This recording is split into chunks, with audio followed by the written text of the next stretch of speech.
Shri Rajeev Chandrasekhar ABC മലയാളത്തിലേക്ക് സ്വാഗതം. നമസ്കാരം. BJPക്ക് മുൻകാലങ്ങളിലും നിരവധി സംസ്ഥാന അധ്യക്ഷന്മാർ വന്നിട്ടുണ്ട്. പക്ഷേ അതുപോലെയല്ല ഇപ്പോൾ ശ്രീ രാജീവ് ചന്ദ്രശേഖർ. വലിയ ഉത്തരവാദിത്വമുണ്ട്. അതുണ്ട്. ഞാനിപ്പോൾ ഇന്ന് ഉച്ചയ്ക്ക് ഒരു ഈസ്റ്റർ ലഞ്ചിന് പോയപ്പോൾ അങ്ങനെ എന്നോട് ഒരു 4-5 പിതാവുമാർ എന്നോട് പറഞ്ഞു ഇങ്ങനെ വലിയ എക്സ്പെക്റ്റേഷൻസ് ഉണ്ടെന്ന്. അപ്പം ഞാൻ പറഞ്ഞു ഞാൻ അധ്വാനിക്കും, 500% അധ്വാനിക്കാൻ തയ്യാറാണ്. പക്ഷേ എനിക്ക് ഒരു ഫീലിംഗ് കിട്ടുന്നുണ്ട്. ജനങ്ങളുടെ ഒരു മാറ്റം അവർക്കെല്ലാവർക്കും വേണം. അത് എനിക്കും BJPക്കും ഡെലിവറി ചെയ്യാൻ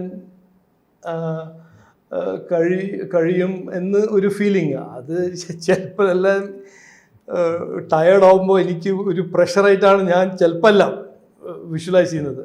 അല്ല, ഒരു പ്രഷർ ഓഫ് എക്സ്പെക്റ്റേഷൻ, ഇംഗ്ലീഷിലൊരു ഫ്രേസ് ഉണ്ടല്ലോ, ഒരു പ്രഷർ ഓഫ് ഗുഡ് എക്സ്പെക്റ്റേഷൻസ്.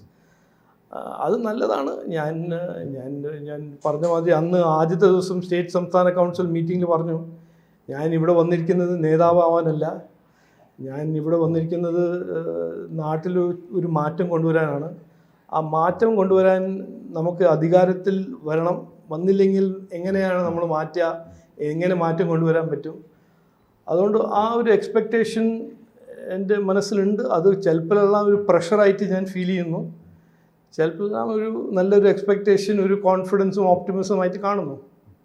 അല്ല, ഈ ലോകത്തെ ഏറ്റവും വലിയ ഒരു പാർട്ടിയാണ് BJP. അതെ. നരേന്ദ്രമോദി 2014 മുതൽ നമുക്കറിയാം ഇന്ത്യയിൽ മാത്രമല്ല ലോകരാജ്യങ്ങളുടെ ഇടയിൽ ഇന്ത്യ മഹാരാജ്യം നടുനായകത്വം വഹിക്കുമ്പോൾ ഒരു അതികായനായിട്ട് നിൽക്കുകയാണ്. അപ്പോൾ കേരള സംസ്ഥാന ഘടകത്തിൻ്റെ അധ്യക്ഷന് വലിയ സ്ഥാനം തന്നെയാണ് ഉള്ളത്. അതെ അതെ. ഞാൻ എനിക്കൊരു അൺഎക്സ്പെക്റ്റഡ് ആയിരുന്നു. ഞാനിവിടെ വന്നു, മത്സരിച്ചു, 24 ഏപ്രിൽ മെയിൽ മത്സരിച്ചു. പിന്നെ റിസൾട്ട് വന്നപ്പോൾ എനിക്ക് ഒരു 8,000 വോട്ട്സിൻ്റെ ഷോർട്ട് ഫോൾ ആയി. അപ്പോൾ ഞാൻ വിചാരിച്ചു ഇനി എൻ്റെ കേരളത്തിൻ്റെ കണക്ഷൻ ഒരു MP, ഒരു ഫെയിൽഡ് MP, ഒരു ലോസ്റ്റ് MP ആയിരിക്കും എൻ്റെ ലോക്കൽ സ്റ്റാൻഡായി. പക്ഷേ എനിക്ക് അന്ന് രാവിലെ 9 മണിക്ക് നഡ്ഡാജി വിളിച്ചു, എന്നോട് പറഞ്ഞു എങ്ങനെയാണ് ഞങ്ങൾ തീരുമാനിച്ചു. അപ്പം എൻ്റെ ആദ്യത്തെ റിയാക്ഷൻ, ഇത് നിങ്ങൾ വിചാരിച്ചിട്ടാണോ തീരുമാനിച്ചത്? അങ്ങനെ അദ്ദേഹം സീനിയർ ആണെന്ന്. എന്നിട്ട് ഞാൻ എൻ്റെ ഒരു ഫസ്റ്റ് റിയാക്ഷൻ അതായിരുന്നു. ഒരു ടോട്ടലി അൺഎക്സ്പെക്റ്റഡ് ആയിരുന്നു. പക്ഷേ പ്രധാനമന്ത്രിയും ഹോം മിനിസ്റ്ററും നഡ്ഡാജി എല്ലാം എന്തെങ്കിലും കണ്ടിട്ടും വിചാരിച്ചിട്ടായിരിക്കും ഇത് എനിക്കൊരു ഉത്തരവാദിത്വം തന്നത്. അതുകൊണ്ട് അവരെ ലെറ്റ് ഡൗൺ ചെയ്യില്ല എന്ന് എനിക്ക് ഉറപ്പുണ്ട്. അതിനുവേണ്ടി അധ്വാനിക്കും. ഇതുവരെ ഒരു മാസം ആയിട്ടില്ല, ഒരു 24-25 ദിവസമായിട്ടുണ്ട്. ഇതുവരെ മുമ്പോട്ട് പോകുന്നു എന്ന് പറഞ്ഞ് എൻ്റെ കൂടെ എല്ലാവരും വന്നിട്ടുണ്ട്. പാർട്ടി മുമ്പോട്ട് പോകുന്നുണ്ട്. ഇപ്പോൾ 4 ദിവസം മുമ്പ് ഞങ്ങളൊരു 600 ഡിസ്ട്രിക്റ്റ് ജില്ലാ ഭാരവാഹികളെല്ലാം നന്നായിട്ട് സ്മൂത്ത്ലി അനൗൺസ് ചെയ്തു. എല്ലാം മെറിറ്റ് ബേസ്ഡ്, എല്ലാം യൂത്ത്, ഒരു 70% യൂത്ത്, മഹിളകൾ, പിന്നെ ക്രിസ്ത്യൻ കമ്മ്യൂണിറ്റിയിൽ നിന്ന് ലീഡേഴ്സ്. അപ്പോൾ ആ ഒരു പാർട്ടിയിലൊരു മാറ്റം ഒരു ഗ്രാജുവലി ഞങ്ങൾ കൊണ്ടുവരുന്നുണ്ട്. ഒരു സബ്കാ സാത്ത് സബ്കാ വികാസ് പ്രൈം മിനിസ്റ്റർ നരേന്ദ്രമോദിജി പറയുമ്പോൾ എല്ലാവരുടെയും ഒപ്പം എല്ലാവർക്കും വേണ്ടി ഒരു BJP ആണ്, അവർ എല്ലാവർക്കും വേണ്ടി പ്രവർത്തിക്കുന്ന ഒരു പാർട്ടിയാണ് എന്ന് പറഞ്ഞിട്ടാണ് ഞങ്ങൾ മുമ്പോട്ട് പോകുന്നത്. നരേന്ദ്രമോദിജി കഴിഞ്ഞ 10 കൊല്ലത്തിൽ ഇന്ത്യക്ക് വേണ്ടി ചെയ്ത അധ്വാനവും ആ ഒരു മാറ്റവും ആണ് ശരിക്കും BJP കേരളത്തിനും എന്നെയും ഇൻസ്പയർ ചെയ്യുന്നത്. ഈ ജേർണി ഞങ്ങൾ മാറ്റം എന്ന് പറയുമ്പോൾ ശരിക്കും ഒരു എംപ്റ്റി ഫ്രേസ് അല്ല. മാറ്റം എന്ന് പറയുമ്പോൾ നരേന്ദ്രമോദിജി ചെയ്ത മാറ്റം, അവിടെ ചെയ്ത മാറ്റം ഞങ്ങൾക്ക് ഇവിടെയും വേണം, ഇവിടെയും കൊണ്ടുവരണം. സോ ഞങ്ങൾക്ക് അങ്ങനെ നോക്കിയാൽ ഇതൊരു ഈസിയാണ് എക്സ്പ്ലെയിൻ ചെയ്യാൻ. എന്ത് മാറ്റം എന്ന് പറയുമ്പോൾ അതൊരു എംപ്റ്റി ഫ്രേസ് അല്ല. ഞങ്ങൾ പറയുന്ന മാറ്റം നരേന്ദ്രമോദിജി കാണിച്ച് കൊടുത്ത് ചാടിച്ച് ഇന്ത്യനെ മുമ്പോട്ട് കൊണ്ടുപോയ മാറ്റം ആണ് നമുക്ക് കേരളത്തിലും കൊണ്ടുവരേണ്ടതെന്ന് പറയാൻ എനിക്ക് കുറച്ചൊരു ഈസിയാണ്. അപ്പോൾ കേരള രാഷ്ട്രീയം ഭയക്കുന്നുണ്ടോ? ഇല്ല, അങ്ങനെ ഞാൻ പേടിക്കുന്ന ആളല്ല. ഞാനിപ്പോൾ തിരുവനന്തപുരത്ത് എന്നെ മത്സരിക്കാൻ വിട്ടപ്പോൾ എനിക്കൊരു 35-36 ദിവസം ഉണ്ടായിരുന്നുള്ളൂ. ഞാൻ ആദ്യത്തെ ദിവസം തിരുവനന്തപുരം എയർപോർട്ടിൽ ലാൻഡ് ചെയ്ത് ലഗേജ് എടുക്കുമ്പോൾ എൻ്റെ അടുത്ത് ഒരു പുള്ളിക്കാരൻ വന്ന് പറഞ്ഞു, പേടിക്കണ്ട, നിങ്ങൾ തോൽക്കും, ഒരു 2 ലക്ഷം വോട്ട് കൊണ്ട് തോൽക്കും. അത്രേ ഉള്ളൂ, പേടിക്കണ്ടേ. അപ്പോൾ ഞാൻ പറഞ്ഞു എന്ത് 2 ലക്ഷം, എന്തുകൊണ്ട് 2 ലക്ഷം? ഇല്ല കുമ്മനം രാജേട്ടനായിരുന്നു ഇത് താങ്കളുടെ മുമ്പ്, അദ്ദേഹം തോറ്റ് 1 ലക്ഷം വോട്ടുണ്ട്, നിങ്ങളെ ആരും അറിയില്ല, നിങ്ങൾ പിന്നെ ശരിക്കും പറയുകയാണെങ്കിൽ തിരുവനന്തപുരത്തുകാരൻ അല്ല, അതുകൊണ്ട് തോൽക്കും, ബട്ട് ഒരു 2 lakh വോട്ട്സ് കൊണ്ട് തോൽക്കും, അതുകൊണ്ട് അങ്ങനെ വലിയ പേടിക്കാൻ ആവശ്യമൊന്നുമില്ല. അപ്പോൾ ഞാൻ പറഞ്ഞു ഞാൻ തോൽക്കാനല്ല വന്നിരിക്കുന്നത്. അപ്പോൾ പേടിക്കുന്ന ആളല്ല, പക്ഷേ ഞാനൊരു റിയലിസ്റ്റിക് ആളാണ്, അതുകൊണ്ട് എനിക്കറിയാം ഇതൊരു സിമ്പിൾ ടാസ്ക് അല്ല. 20-25 കൊല്ലമായിട്ട് ജനങ്ങളെ മനസ്സിൽ വിഷം നിറച്ച് വെച്ച ഒരു UDF LDF ഇവിടുത്തെ വലിയ ക്രിക്കറ്റേഴ്സും ഭയങ്കര കളിക്കാരാണ്. അവർ അവരുടെ ഒരു മിസ്ഇൻഫർമേഷൻ പോളിറ്റിക്സ് എന്ന് പറയുന്നത് അത് എത്രയോ കൊല്ലമായിട്ട് നടക്കുന്നതാണ്. ഞങ്ങളെ ഹിന്ദുത്വം ഒരു കോർണറിൽ ഒരു ടൈപ്പ് കാസ്റ്റ് പാർട്ടിയാക്കി അവർ സക്സസ്ഫുൾ ഇതുവരെ മാനേജ് ചെയ്തിട്ടുണ്ട്. അതെല്ലാം നമുക്ക് പൊളിക്കണം. ആരാണ് BJP, എന്താണ് BJPൻ്റെ അത് സത്യം പുറത്ത് കൊണ്ടുവരണം. അതൊരു ഈസി ടാസ്ക് അല്ലാന്ന് എനിക്കറിയാം, പക്ഷേ അതിന് അധ്വാനിക്കാനും അതിൻ്റെ ഒരു കമ്മിറ്റ്മെൻറ്റും ഡിറ്റർമിനേഷൻ എനിക്കുണ്ട്.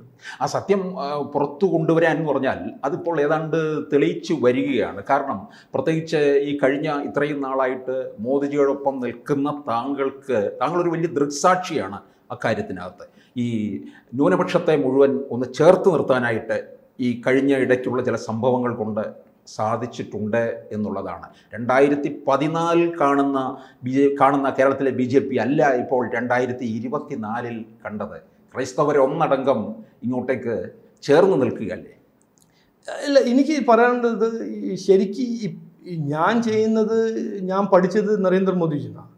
അദ്ദേഹം 2014 വന്നപ്പോൾ ആദ്യം പറഞ്ഞത് സബ്കാ സാത്ത് സബ്കാ വികാസ് കോൺസ്റ്റിറ്റ്യൂഷനാണ് എൻ്റെ ഐഡിയോളജി. അദ്ദേഹം അന്ന് പറഞ്ഞതാണ്. അതിന് മലയാളം ട്രാൻസ്ലേഷൻ എത്താൻ കുറച്ച് ഡിലേ ആയിട്ടുണ്ടാവും എന്നാണ് ഞാൻ മനസ്സിലാക്കുന്നത്. ബിക്കോസ് ഇതുവരെ 10 കൊല്ലം നരേന്ദ്രമോദിജിയും BJPയും ചെയ്ത ഒരു പണിയിൽ, ഒരു സ്കീമോ ഒരു പോളിസിയോ ഒരു കാര്യമോ അതിൽ ഒരു ഡിസ്ക്രിമിനേഷനോ ഒരു ഹിന്ദുത്വമോ ഒരു ഒരു കമ്മ്യൂണിറ്റി സമുദായമോ ഒന്നും ഇല്ല. അതാരെങ്കിലും ഇന്ന് കാണിച്ചു തന്നാൽ ഞാൻ രാഷ്ട്രീയം വിടാൻ തയ്യാറാണ്. ചെയ്തിട്ടില്ല. അത് ആദ്യത്തെ ദിവസം മുതൽ ഇന്ന് വരെ എല്ലാവരോടൊപ്പം എല്ലാവർക്കും വേണ്ടി പ്രവർത്തിക്കുന്നൊരു പാർട്ടിയായിരുന്നു നരേന്ദ്രമോദിജിയുടെ BJP. ഇവിടെ അൺഫോർച്ചുനേറ്റ്ലി ഈ 2 പാർട്ടീസും അവർ പറയുന്നത് നിങ്ങൾ ഒപ്പോസിങ് പാർട്ടീസാണ് LDF UDF. നമുക്ക് എല്ലാവർക്കും അറിയാം ഇന്ത്യ അലയൻസിൻ്റെ 2 ചായയും വടയും തിന്ന് ഡൽഹിയിൽ സഞ്ചരിക്കുന്ന പാർട്ടീസാണ്. അവർ നല്ലൊരു ടൈപ്പ് കാസ്റ്റ് ആയിട്ട് BJPനെ ഒരു കോർണറിൽ വെച്ചിരിക്കുക. BJP ഒരു ഹിന്ദു പാർട്ടിയാണ്. അത് എന്തുകൊണ്ട് എന്ന് ആരും ചോദിക്കുന്നില്ല, ഞങ്ങൾ ചോദിക്കുന്നു. ബട്ട് ഞാനിപ്പോൾ എൻ്റെ ഏറ്റവും വലിയൊരു എഫേർട്ടാണ് ഈ ക്വസ്റ്റ്യൻ ജനങ്ങളോട് ചോദിപ്പിക്കാൻ. മുൻപത്തെ ജനങ്ങളാണോ, എവിടെയാണെങ്കിലും, മുസ്ലിം ആണോ, ഹിന്ദു ആണോ, ക്രിസ്ത്യൻ ആണോ, എന്തുകൊണ്ടാണ് ഈ UDFും LDFും BJPനെ ഹിന്ദു പാർട്ടി മാത്രമായിട്ട് കാണുന്നത് അല്ലെങ്കിൽ മിസ്ഇൻഫോം ചെയ്യുന്നത്? ഞങ്ങൾ ഇതുവരെ വീടുണ്ടാക്കിയത് ക്രിസ്ത്യൻസിനുണ്ടാക്കി, മുസ്ലിംസിനുണ്ടാക്കി. PM ആയുഷ്മാൻ ആണെങ്കിൽ ക്രിസ്ത്യൻസിനും കൊടുത്തു, മുസ്ലിംസിനും കൊടുത്തു. PM ഫസൽ ബീമ യോജന കർഷകർക്ക് അത് എല്ലാവർക്കും കിട്ടി. അതുകൊണ്ട് എന്തുകൊണ്ട് ഈ നുണ ഇന്നും അവർ പറയുന്നു? എന്തുകൊണ്ട് ഇന്നും അവർ ഈ ജനങ്ങളെ വിഡ്ഢിയാക്കാൻ പരിശ്രമിക്കുന്നു? അത് ഞങ്ങൾ ഓരോ സിസ്റ്റമാറ്റിക് ആയിട്ട് അവരെ എക്സ്പോസ് ചെയ്യും. മുൻപും ഒരു ക്ലാസിക് കേസാണ്. 35 കൊല്ലമായിട്ട് 610 കുടുംബത്തിൻ്റെ പ്രശ്നങ്ങളെ പരിഹരിക്കാണ്ട് ഇരുന്ന് ഈ UDFും LDFും ഇന്ന് ഞങ്ങൾ വഖഫ് ബിൽ അമെൻമെൻറ്റ് ബിൽ പാസ്സാക്കുമ്പോൾ ഒരു മിസ്ഇൻഫർമേഷൻ, ഈ ബില്ല് നിങ്ങളുടെ പ്രോബ്ലംസും നിങ്ങളുടെ പ്രശ്നങ്ങളും പരിഹരിക്കില്ല, ഞങ്ങളാണ് പരിഹരിക്കാൻ പോകുന്നത്. അപ്പോൾ ഇതുവരെ എന്താണ് 35 കൊല്ലം ഒന്നും ചെയ്യാത്തത്? ഇന്ന് എന്തുകൊണ്ടാണ് ഇപ്പോൾ പെട്ടെന്നൊരു എൻലൈറ്റൻമെൻറ്റ്? ഇതുവരെ അവരെ കാൽക്കുലേഷൻ എന്തായിരുന്നു? 2 പാർട്ടീൻ്റെയും ഈ 610 ക്രിസ്ത്യൻ ഫാമിലീസിനെ വിടും, അത് 610 വോട്ടല്ലേ? നമുക്ക് ഇവരെ സാക്രിഫൈസ് ചെയ്താൽ, ഇവരെ വഞ്ചിച്ചാൽ നമുക്ക് കിട്ടാൻ പോകുന്നൊരു വലിയൊരു വോട്ട് ബാങ്ക് അല്ലേ? അത് വിചാരിച്ചിട്ടല്ലേ 35 കൊല്ലം ഒന്നും ചെയ്യാത്തത്? അപ്പോൾ ഞങ്ങൾ ഇന്നിപ്പോൾ ചെയ്യുമ്പോൾ BJP ക്രിസ്ത്യൻ വോട്ട്സിന് വേണ്ടിയിട്ടാണ് ചെയ്യുന്നത്. അതെന്താ 610 വോട്ട് ഞങ്ങൾക്ക് എന്ത് ചെയ്യും? നരേന്ദ്രമോദിജി പണ്ടൊരു ഒരു ഒരു മീറ്റിങ്ങിൽ പറഞ്ഞു, ഞാൻ ആരുടെ അടുത്തും പോകുന്നത് വോട്ട് വാങ്ങാനല്ല, ഞാൻ സേവിക്കാൻ പോകുന്നു. നിങ്ങളെ വോട്ട് കിട്ടിയില്ലെങ്കിലും ഞാൻ പ്രധാനമന്ത്രിയാവും എന്ന് എനിക്ക് ഉറപ്പുണ്ട്. യു പിൻ്റെ ജനങ്ങൾ, മഹാരാഷ്ട്രൻ്റെ ജനങ്ങൾ, മധ്യപ്രദേശിൻ്റെ ജനങ്ങൾ, ബീഹാറിൻ്റെ ജനങ്ങൾ, ഛത്തീസ്ഗഡിൻ്റെ ജനങ്ങൾ, ഹരിയാനയുടെ ജനങ്ങൾ, ഹിമാചലിൻ്റെ ജനങ്ങൾ, അവരെല്ലാം എനിക്ക് വോട്ട് തന്ന് എന്നെ പ്രൈം മിനിസ്റ്റർ ആക്കും. അപ്പോൾ ഞാനിവിടെ വരുമ്പോൾ ശരിക്കും സിൻസിയറായിട്ട് ജനങ്ങളുടെ പ്രശ്നങ്ങൾ പരിഹരിക്കാൻ ഞാൻ വരുന്നു. അത് വോട്ട് ബാങ്ക് ആയിട്ട് ആരാ കാണുന്നത്? അത് LDF, UDF. എന്തുകൊണ്ട്? അവരുടെ എൻറ്റയർ DNA അങ്ങനെയാണല്ലോ. അവരങ്ങനെ ജനങ്ങളുടെ പരിഹരിക്കാൻ പോവില്ല. അവർക്ക് വോട്ട് കിട്ടിയാൽ മാത്രമേ അവർ ആരുടെടുത്തോ എന്തെങ്കിലും ചെയ്യാൻ പോകുന്നുള്ളൂ. അവരുടെ ഒരു മെൻറ്റൽ മേക്കപ്പ് അങ്ങനെയാണ്. ഞങ്ങളുടെ മെൻറ്റൽ മേക്കപ്പ് കംപ്ലീറ്റ്ലി 180 ഡിഗ്രീസാണ്. ഞാനിപ്പോൾ വന്ന ഉടനെ ഒരു 30 ഡിസ്ട്രിക്ട് ഓഫീസിൽ ഹെൽപ്പ് ഡെസ്ക് ഞങ്ങൾ അനൗൺസ് ചെയ്തിട്ടുണ്ട്. ഹെൽപ്പ് ഡെസ്ക് എന്താണ് അതിൻ്റെ ഐഡിയ? ഞങ്ങളൊരു പ്രവർത്തകരുടെ പാർട്ടിയാണ്. ജനങ്ങൾക്ക് പ്രവർത്തിക്കാനാണ് ഞങ്ങളുടെ ഏറ്റവും വലിയ ദൗത്യം, ഏറ്റവും വലിയ ലക്ഷ്യം. അതിനുവേണ്ടി എല്ലാ ഡിസ്ട്രിക്ട് ഓഫീസ് ജനങ്ങൾക്ക് ഒരു ഹെൽപ്പ് ഡെസ്ക് ആയിട്ട് അവർ കാണും. സേവാ കേന്ദ്രങ്ങൾ, ഹെൽപ്പ് ഡെസ്ക്. അവിടെ വന്നാൽ അവർക്ക് ഏത് ഇഷ്യൂ ആണെങ്കിലും അത് പരിഹരിക്കാൻ അവർക്ക് ഒരു അവന്യൂ, ഒരു മാർഗം. അതിൽ 70% സക്സസ് ആണെങ്കിൽ 70% സക്സസ്, 80% സക്സസ് ആണെങ്കിൽ 80% സക്സസ്. പക്ഷേ അവർക്ക് അങ്ങനെ ഒരു ഉറപ്പ് ഉണ്ടാവും. BJP NDAയുടെ അടുത്ത് പോയാൽ, ആ ഡിസ്ട്രിക്ട് ഓഫീസിൽ പോയാൽ, ഞങ്ങളുടെ ആ പരാതിയോ ഞങ്ങളുടെ ഒരു പ്രോബ്ലമോ ട്രാൻസ്ഫറോ, ഞങ്ങളുടെ ഫാമിലി അവിടെ എവിടെയെങ്കിലും പെട്ട് ദുബായിലോ മിഡിൽ ഈസ്റ്റിൽ പെട്ടുപോയിട്ടുണ്ടോ, അങ്ങനെ ഒരു സഹായം വേണോ, ഞങ്ങൾക്കൊരു സ്കീമിൽ വീട് കിട്ടുന്നില്ല എന്നോ, ഞങ്ങൾ PM ആയുഷ്മാൻ കാർഡ് കിട്ടുന്നില്ല, അതെന്താണെങ്കിലും സംസ്ഥാന സർക്കാരിൻ്റെ ഓഫീസിൽ പോയി കിട്ടുന്നില്ലെങ്കിൽ ഇവിടെ വന്ന് ഒരു 100% അഷ്യൂറൻസ് ഞങ്ങൾ റെസ്പോണ്ട് ചെയ്യും. അത് 100% ഗ്യാരൻറ്റീഡാണ് സോൾവ് ചെയ്യാമെന്ന് ഞാൻ പറഞ്ഞില്ല. പക്ഷെ ഇതാണ് ഞങ്ങളുടെ ഒരു DNA. ഞങ്ങൾ ഈ പാർട്ടി വിത്ത് ഡിഫറൻസ് പറയുമ്പോൾ ഇതാണ് ഡിഫറൻസ്. ഇവർ വോട്ട് ബാങ്ക് നോക്കിയിട്ട് പരിഹരിക്കും, ഞങ്ങൾ വോട്ട് ബാങ്ക് നോക്കാണ്ട് എല്ലാവരെയും പ്രശ്നങ്ങൾ പരിഹരിക്കാൻ ശ്രമിക്കും. ഈ മുനമ്പം വിഷയം വെച്ചുകൊണ്ടും വഖഫ് ബിൽ വെച്ചുകൊണ്ടും ഈ BJPയെ നന്നായി താറടിക്കാൻ ഇവർ രണ്ട് മുന്നണികളും മത്സരിക്കുന്നുണ്ട്. അതെ, ഒരു ഭയങ്കര റേസാണ്. അതെ, ആ റേസ് എന്ന് പറഞ്ഞാൽ ഞാൻ കാണുമ്പോൾ ചിലപ്പോൾ ഇതൊരു കോമഡിയാണോ, ജെമിനി സർക്കസിന്റെ റീപ്ലേ ആണെന്ന് വിചാരിക്കുക. പിണറായി വിജയൻ ബഹുമാനപ്പെട്ട മുഖ്യമന്ത്രി, ഇത്ര ഒരു സീനിയർ ലീഡറാണ്. അദ്ദേഹത്തിൻ്റെ എല്ലാ ട്വീറ്റും തുടങ്ങുന്നതും എൻഡിങ് ഇങ്ങനെയാണ്: ദി സംഘ് പരിവാർ, ദി സംഘ് പരിവാർ. ഇത് ഒരു മന്ത്രമായിട്ട്, അത് എനിക്ക് എൻ്റെ ഒരു കാൽക്കുലേഷനാണ്. അദ്ദേഹം ഇതൊരു മന്ത്രമായിട്ട് ഇങ്ങനെ ചൊല്ലിയിട്ട് ഒരു വിശ്വാസം എന്താണ്, ഇങ്ങനെ ഞാൻ 10 പ്രാവശ്യം ചൊല്ലിയാൽ ഈ മുസ്ലിം വോട്ടെല്ലാം എൻ്റെ അടുത്ത് ഓടി വരുന്നതാണ് അദ്ദേഹത്തിൻ്റെ കാൽക്കുലേഷൻ. പൗരത്വ ബില്ലിലും കള്ളക്കണ്ണീര് നമ്മൾ പിന്നെ അത് അവർ ചെയ്യുമ്പോൾ പിന്നെ കോൺഗ്രസ്സുകാർ, രാഹുലിൻ്റെ കോൺഗ്രസ്സുകാർ പറയും, അല്ലല്ല അങ്ങനെയാണോ, ഞങ്ങളും പറയും തെറി, ഞങ്ങളും സംഘ് പരിവാറിൻ്റെ അഗേൻസ്റ്റ് പറയാൻ ഞങ്ങൾക്കും ഉണ്ട് കഴിവ്. പിന്നെ BJP ഹിന്ദുത്വമാണ് ഇതാ.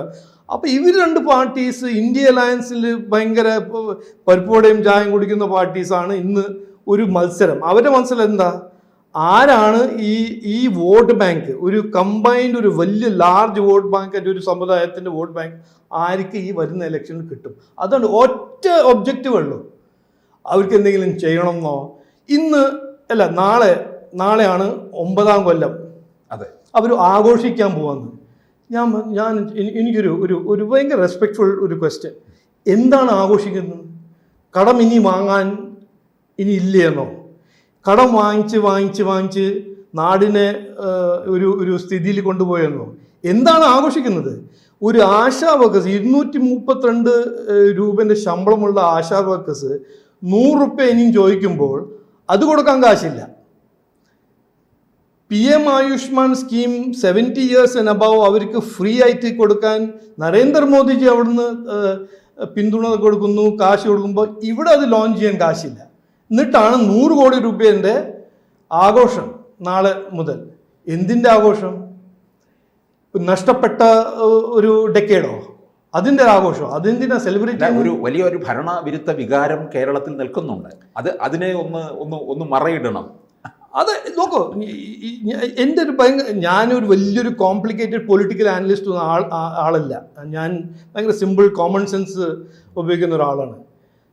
ഈ നമ്മുടെ ജനാധിപത്യം ഡെമോക്രസിയിൽ ജനങ്ങൾ വോട്ട് എന്തിനാണ് കൊടുക്കുന്നത്? അവരുടെ ജീവിതത്തിൽ എന്തെങ്കിലും വ്യത്യാസം കൊണ്ടുവരാൻ ഒരു ഒരു ഒരു ഒരു ഒരു ഒരു ഒരു ബിലീഫുണ്ട്, അതുകൊണ്ട് ഒരു പാർട്ടിക്ക് വോട്ട് കൊടുക്കുന്നു. ഈ നാട്ടിൽ 3 എക്സാമ്പിൾ ഉണ്ട്. 10 കൊല്ലം മുമ്പേ നരേന്ദ്രമോദിജിക്ക് ജനങ്ങൾ വിശ്വസിച്ച് നരേന്ദ്രമോദിജിനെ വിശ്വസിച്ച് വോട്ട് കൊടുത്തു. നരേന്ദ്രമോദി 10 കൊല്ലത്തിൽ എവിടുന്ന് ഇന്ത്യനെ എങ്ങോട്ട് കൊണ്ടുപോയിന്ന് എല്ലാവർക്കും അറിയാം. അത് കോൺഗ്രസ്സുകാർക്കും അറിയാം, പിന്നെ കമ്മ്യൂണിസ്റ്റുകാർക്കും അറിയാം. അതേ സമയത്ത് 10 കൊല്ലം കോൺഗ്രസിനും കൊടുത്തു. അതെ, അവരെന്ത് ചെയ്തു 10 കൊല്ലം അതും അറിയാം എല്ലാവർക്കും. ആ 10 കൊല്ലത്തെ കാലത്ത്, കോൺഗ്രസിൻ്റെ കാലത്ത് ആരായിരുന്നു കോൺഗ്രസിൻ്റെ കോalition പാർട്ട്ണർ? 2004 മുതൽ 2009 വരെ നമ്മുടെ സഖാമാരല്ലേ. ഏറ്റവും വലിയ ഇന്ത്യൻ രാഷ്ട്രീയ ചരിത്രത്തിലെ ഏറ്റവും വലിയ സ്കാം ഉണ്ടാവുന്ന സമയത്ത് കോൺഗ്രസ് സർക്കാരിൻ്റെ പിന്തുണ കൊടുക്കുന്ന ഏറ്റവും വലിയ ശക്തി ആരായിരുന്നു? CPM. അത് അവരുടെ ഡെക്കേഡ്. പിന്നെ ഇവിടുത്തെ നമ്മൾ 2006 മുതൽ ഇന്ന് വരെ, അല്ല 2016 മുതൽ 2026 വരെ എന്താ ഈ ദശകത്തിൽ നടന്നിരിക്കുന്നത്? നഷ്ടമല്ലേ?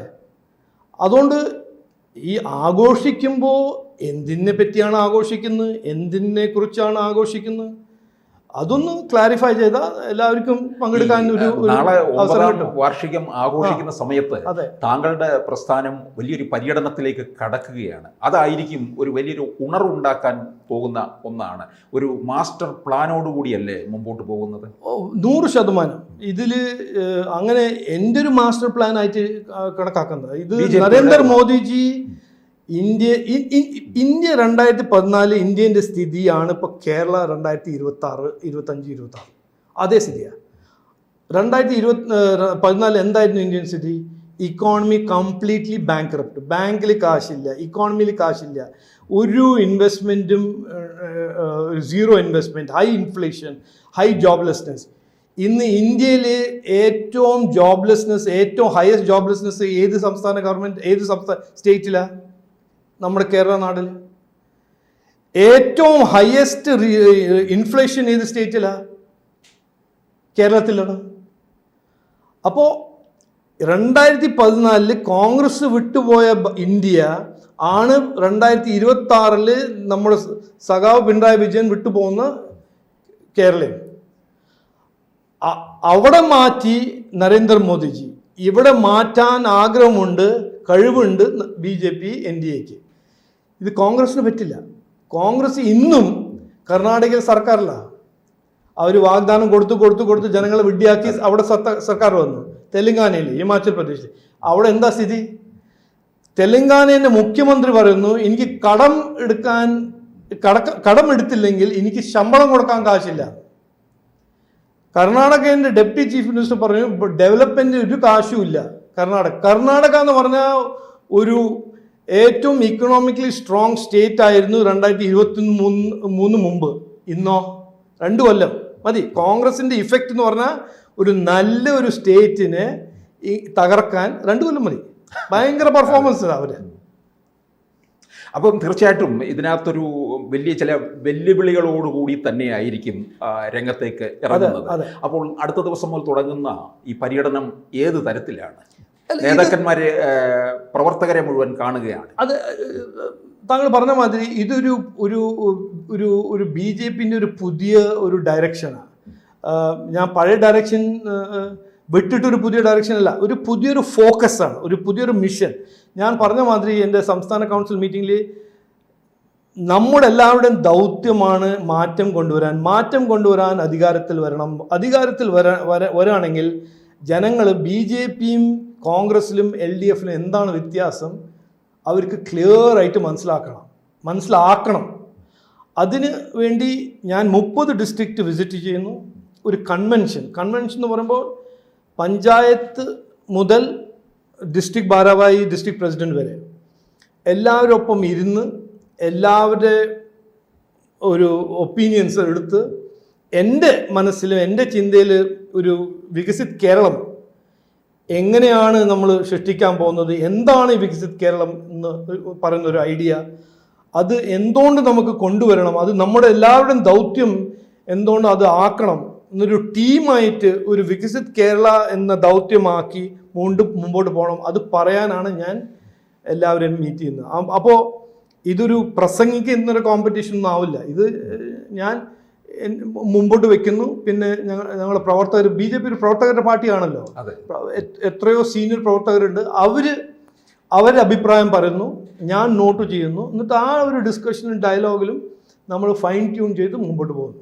അപ്പോൾ ഈ വരാൻ പോകുന്ന തദ്ദേശം നിയമസഭാ തെരഞ്ഞെടുപ്പുകളിലെ ഒരു മുന്നോടിയായിട്ടുള്ള പ്രവർത്തനം ആയിരിക്കും 100%. ഞാൻ കാണുന്നത് ലോക്കൽ ബോഡിയും നമ്മുടെ വരുന്ന അസംബ്ലി ഇലക്ഷനും BJP NDAക്ക് ഒരു വലിയൊരു ഞങ്ങളുടെ ഒരു ചരിത്രത്തിൽ വലിയൊരു ഇൻഫ്ലക്ഷൻ പോയിന്റ് ആയിട്ടാണ് ഞാൻ കാണുന്നത്.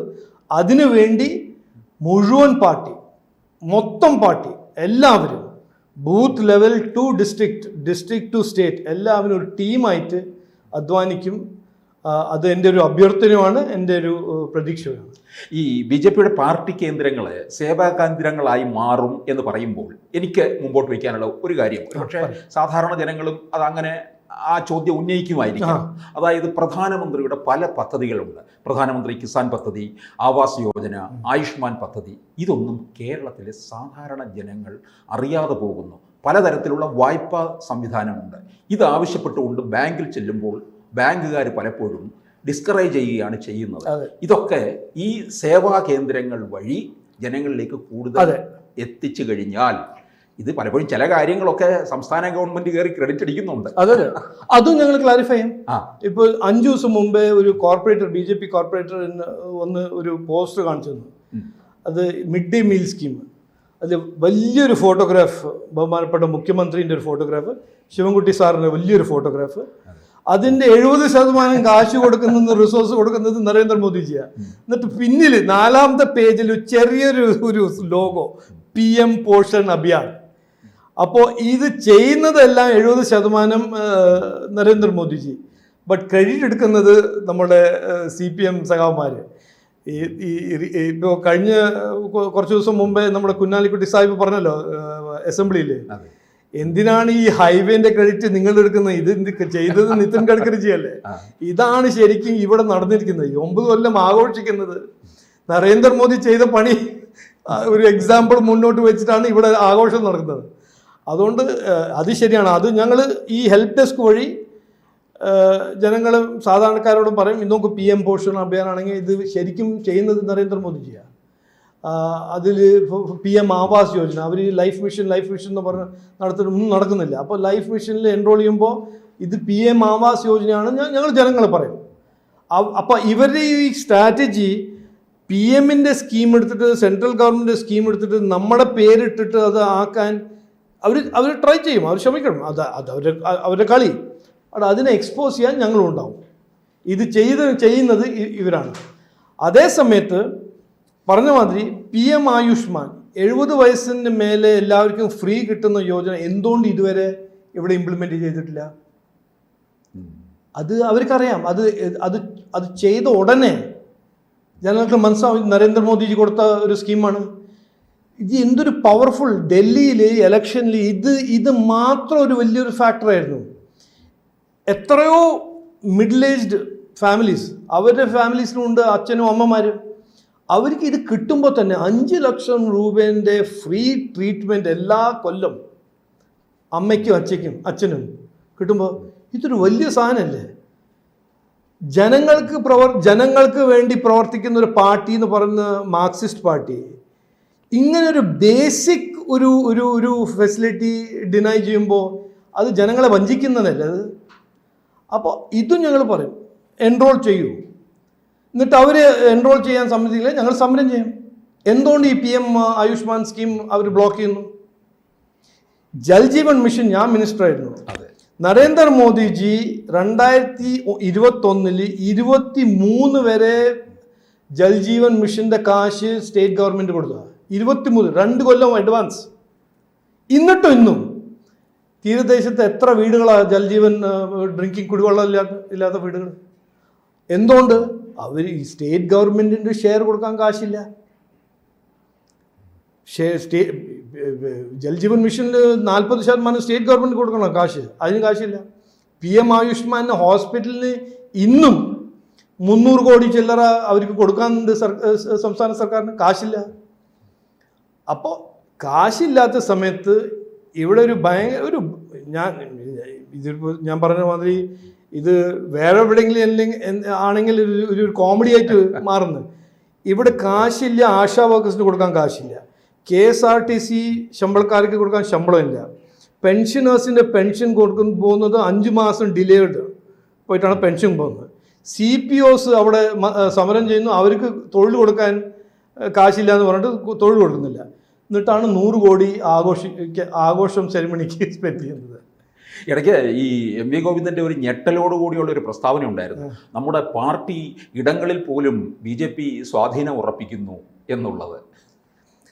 ഞാനിപ്പോൾ അങ്ങനെ കാണുന്നില്ല. എനിക്ക് തോന്നുന്നത് ഈ ജനങ്ങൾ മടുത്തു. ഈ നമ്മുടെ മലയാളീസ് ഇവിടെയാണോ പുറത്താണോ, ഇന്ത്യ ഇങ്ങനെ മുമ്പോട്ട് പോകുമ്പോൾ തമിഴ്നാട്ടിൽ ഇങ്ങനെ വലിയ വലിയ ഫാക്ടറീസും തൊഴിൽ ഓപ്പർച്യൂണിറ്റീസും എല്ലാം വരുമ്പോൾ എല്ലാവരും വിചാരിക്കുന്നുണ്ടല്ലോ, ഈ തമിഴ്നാട്ടിൽ 600 കിലോമീറ്റർ ദൂരെ ഇങ്ങനെ വലിയൊരു ആപ്പിൾ ഫോൺ ഫാക്ടറി അവിടെ വന്നിട്ട് 20,000-30,000 ജനങ്ങൾക്ക് തൊഴിൽ കൊടുക്കുമ്പോൾ ഇവിടെ എന്താ ഇത് ഇതേ ഭൂമിയല്ലേ? ഞങ്ങൾക്കുണ്ടൊരു ബീച്ച്, അവർക്കുണ്ടൊരു ബീച്ച്. എന്തുകൊണ്ട് ഇവിടെ വരാത്ത ഫാക്ടറി? എന്തുകൊണ്ട് ഇവിടെ തൊഴിലൊന്നും കിട്ടുന്നില്ല നമ്മുടെ കുട്ടികൾക്ക്? എന്തുകൊണ്ട് നമ്മുടെ കുട്ടികളെല്ലാം പഠിക്കാനും നമ്മുടെ നാട് വിട്ടിട്ടാണ് പോയി പുറത്ത് പഠിക്കുന്നത്? അതുകൊണ്ടല്ലേ 30% സീറ്റ് ഇവിടെ കോളേജസിൽ വേക്കൻറ്റ്. അപ്പോൾ ഇതെല്ലാം ചോദിക്കുന്നുണ്ട്. അപ്പോൾ ജനങ്ങൾ തീരുമാനിച്ചിട്ടുണ്ട്, അക്കോർഡിംഗ് ടു മീ, മാറ്റം വേണമെന്ന്. ഇനി ജനങ്ങൾ തീരുമാനിക്കേണ്ടത് ഈ മാറ്റം BJP NDA ആണോ കൊണ്ടുവരാൻ പോകുന്നത്, വേറെ ആരാണോ കൊണ്ടുവന്നത്? അതിന് ഞങ്ങൾക്ക് അധ്വാനിക്കണം, അവരെ കൺവിൻസ് ചെയ്യണം. ഞാൻ ഈ മറ്റ് നേതാക്കന്മാർക്കൊന്നും കാണാത്ത ഒരു പ്രത്യേകത താങ്കളിൽ കാണുന്നുണ്ട്. ഈ പോക്കറ്റിൽ 2 പേനയോടൊപ്പം ഒരു പെൻസിൽ കൂടിയുണ്ട്. ഞാൻ വന്നപ്പം ശ്രദ്ധിച്ചതാണത്. അത് സാധാരണ ഇന്ന് പേന തന്നെ കൊണ്ടു നടക്കുന്ന ഒരു അപൂർവമായി തീർന്നു. എനിക്കിപ്പോൾ ഓർമ്മ വരുന്നത് EMS പോക്കറ്റിൽ എപ്പോഴും 3 കളറുള്ള പേന. അത് പേന. ഇതെന്താ ഈ പെൻസിലിൻ്റെ കാര്യം? അല്ല, പെൻസിൽ ഞാൻ എത്രയോ കൊല്ലം മുമ്പേ തുടങ്ങിയ ഒരു ഹാബിറ്റാണ്. അല്ലെങ്കിൽ എല്ലാ മീറ്റിങ്ങിൽ ഞാൻ എഴുതി വെച്ച് പെന്നങ്ങ് മറന്നു വെച്ച് പോകുന്ന ഒരു ആളായിരുന്നു. അതുകൊണ്ട് പെൻസിൽ മറന്നു വെച്ചാൽ പിന്നെ അങ്ങനെ ഒരു വലിയൊരു ലോസ് ഇല്ലല്ലോ. അത് ഒരു HB നട്രാജ് പെൻസിലാണ്. അതുകൊണ്ട് ഇതിൻ്റെ ഒരു സിഗ്നേച്ചറായിട്ട് മാറി. ഞാൻ ഇപ്പോൾ ഫ്രാൻസ് പോയിട്ട് ഒരു AI സമ്മിറ്റിൽ ഇരിക്കുമ്പോൾ എല്ലാം ഭയങ്കര ടെക്നോളജീസ് ആണല്ലോ, എല്ലാം ഐപാഡും പിന്നെ പോയിന്ററുള്ള എല്ലാം നോട്ട് ചെയ്യുമ്പോൾ എന്നോട് ആരോ ചോദിച്ചു, you are A technologist, but എന്താ ഈ പെൻസിൽ എടുത്ത് നടക്കുന്നത്? അപ്പോൾ ഞാൻ പറഞ്ഞു, ഞാൻ ഒരു മിക്സാണ്, ഡിജിറ്റലും ഉണ്ട്, ഫിസിക്കലും ഉണ്ട്, പെൻസിലും ഉണ്ട്, ഐപാഡും ഉണ്ട്. അപ്പോൾ ഇങ്ങനെ ഏറെ പ്രത്യേകതകളുള്ള താങ്കളിൽ നിന്ന് കേരളം ചിലതൊക്കെ പ്രതീക്ഷിക്കുന്നുണ്ട്. 2024 ലോക്സഭാ തെരഞ്ഞെടുപ്പിൽ തിരുവനന്തപുരത്തുകാർ ഒരുപാട് പ്രതീക്ഷിച്ചതാണ്. ആ പ്രതീക്ഷയൊക്കെ ഇനിയിപ്പോൾ 2026 കാണാം എന്ന് ഞങ്ങൾക്ക് ഏറെ വിശ്വാസമുണ്ട്. ABC എല്ലാവിധ ആശംസകളും നേരുന്നു. വളരെ നന്ദി. കൂടുതൽ വാർത്തകളും വിശേഷങ്ങളും നിങ്ങളിലേക്ക് എത്താൻ ABC മലയാളം സബ്സ്ക്രൈബ് ചെയ്യുക, ബെൽ ബട്ടണും അമർത്തുക.